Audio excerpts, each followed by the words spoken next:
The Emperor's New Clothes.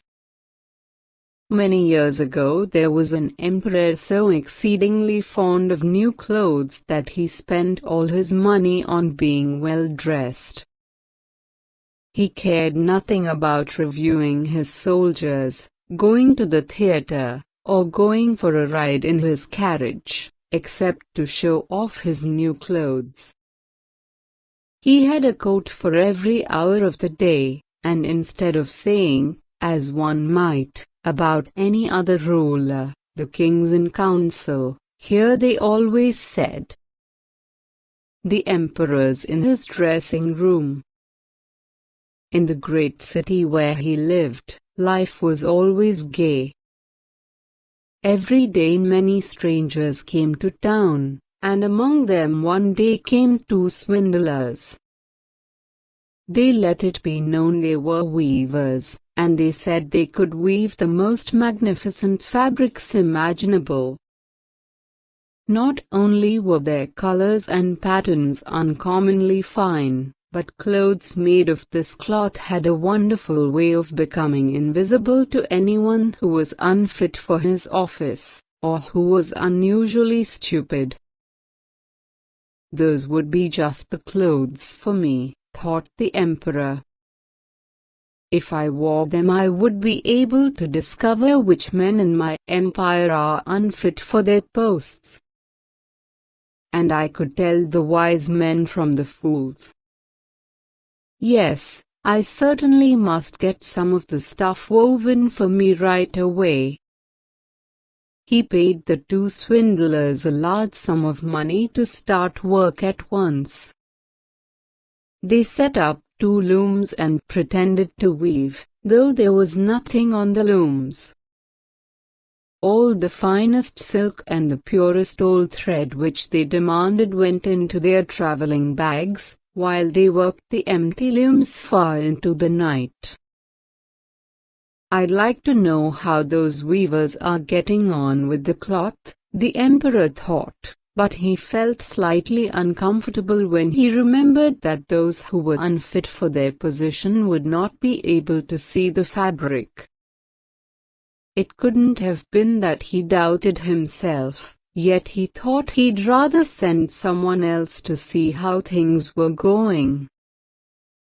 The whole town knew about the cloth's peculiar power, and all were impatient to find out how stupid their neighbors were. "I'll send my honest old minister to the weavers," the emperor decided. "He'll be the best one to tell me how the material looks, for he's a sensible man and no one does his duty better."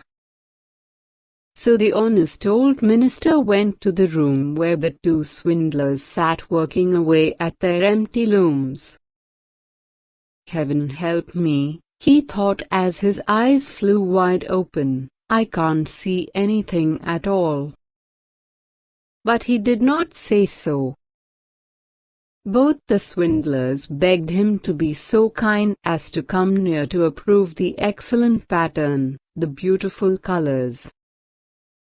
They pointed to the empty looms, and the poor old minister stared as hard as he dared. He couldn't see anything, because there was nothing to see. "Heaven have mercy," he thought. "Can it be that I'm a fool? I'd have never guessed it, and not a soul must know. Am I unfit to be the minister? It would never do to let on that I can't see the cloth." "Don't hesitate to tell us what you think of it," said one of the weavers. "Oh, it's beautiful, it's enchanting." The old minister peered through his spectacles. "Such a pattern, what colors! I'll be sure to tell the emperor how delighted I am with it." "We're pleased to hear that," the swindler said. They proceeded to name all the colors and to explain the intricate pattern. The old minister paid the closest attention, so that he could tell it all to the emperor. And so he did. The swindlers at once asked for more money, more silk and gold thread, to get on with the weaving.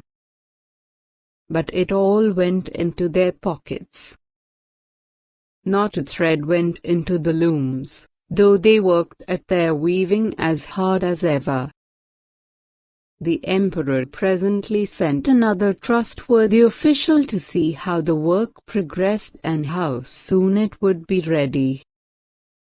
The same thing happened to him that had happened to the minister. He looked and he looked, but as there was nothing to see in the looms, he couldn't see anything. "Isn't it a beautiful piece of goods?" the swindlers asked him, as they displayed and described their imaginary pattern. "I know I'm not stupid," the man thought, "so it must be that I'm unworthy of my good office. That's strange. I mustn't let anyone find it out, though." So he praised the material he did not see. He declared he was delighted with the beautiful colors and the exquisite pattern. To the emperor he said, "It held me spellbound." All the town was talking of this splendid cloth, and the emperor wanted to see it for himself while it was still in the looms. Attended by a band of chosen men, among whom were his two old trusted officials, the ones who had been to the weavers, he set out to see the two swindlers. He found them weaving with might and main, but without a thread in their looms. "Magnificent," said the two officials already duped. "Just look, Your Majesty, what colors! What a design!" They pointed to the empty looms, each supposing that the others could see the stuff. "What's this?" thought the emperor. "I can't see anything. This is terrible. Am I a fool? Am I unfit to be the emperor? What a thing to happen to me of all people!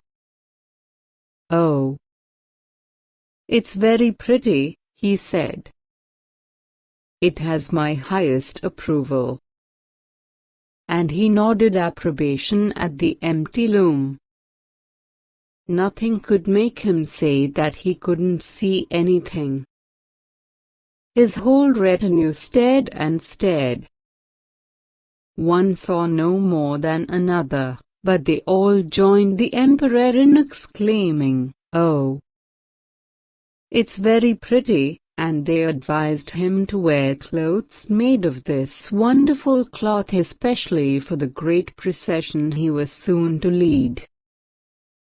Magnificent, excellent, unsurpassed, were bandied from mouth to mouth, and everyone did his best to seem well pleased. The emperor gave each of the swindlers a cross to wear in his buttonhole, and the title of Sir Weaver. Before the procession the swindlers sat up all night and burned more than 6 candles, to show how busy they were finishing the emperor's new clothes. They pretended to take the cloth off the loom. They made cuts in the air with huge scissors. And at last they said, "Now the emperor's new clothes are ready for him." Then the emperor himself came with his noblest noblemen, and the swindlers each raised an arm as if they were holding something. They said, "These are the trousers, here's the coat, and this is the mantle," naming each garment. All of them are as light as a spider web. One would almost think he had nothing on, But that's what makes them so fine. Exactly, all the noblemen agreed, though they could see nothing, for there was nothing to see.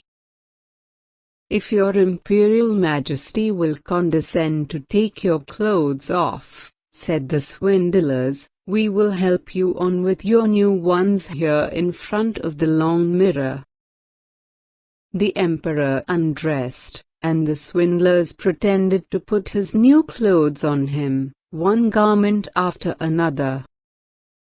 They took him around the waist and seemed to be fastening something. That was his train as the emperor turned round and round before the looking-glass. How well your Majesty's new clothes look! Aren't they becoming? He heard on all sides, that pattern, so perfect.